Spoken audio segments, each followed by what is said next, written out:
انا بس إيه؟ قلت لك لكن انا اتكلم على سالت سؤال يعني قلت محمد لا حتى صلاح لو كان للنصر حتى ترى انه نفس عمره 31 سنه مو هو بنفس القيمه الفنيه العاليه والتسويقيه والجماهيريه اللي هي موجوده في كريستيانو رونالدو او نيمار او حتى مثلا بنزيما. نعم. يعني اوكي صحيح ان اللاعب يعني لاعب كبير ودولي وخدم وايضا يقدم نفسه بشكل مميز وايضا يعتبر يعني حتى لو حضر بيكون دعم اضافي اكثر من جمهور المصري. اليوم محمد صلاح في خانته، تكلم عن الخانه اليوم على مستوى العالم هو الافضل، نكون صادقين.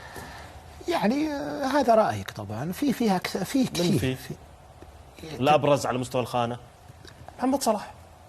في صحيح وفيه سادو ماني وفيه نيمار وفيه من قال لك انه هو الافضل؟ انا ارى انه هو وجهه نظرك. إيه. لا في ناس في افضل. اعطيني الاسماء افضل منه. هالاند مو راس حربه. طيب تكلم طيب سادو ماني جناح.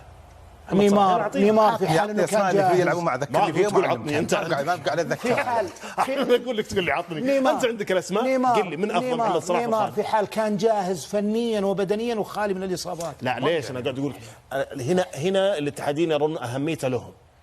يعني اللي يطرح عند الاتحاديين الاهميه من ناحيه الخانه، حاجه الاتحاد في هذه الخانه. ترى على مستوى العالم لما تبحث في هذه الخانه الافضل على مستوى العالم محمد صلاح.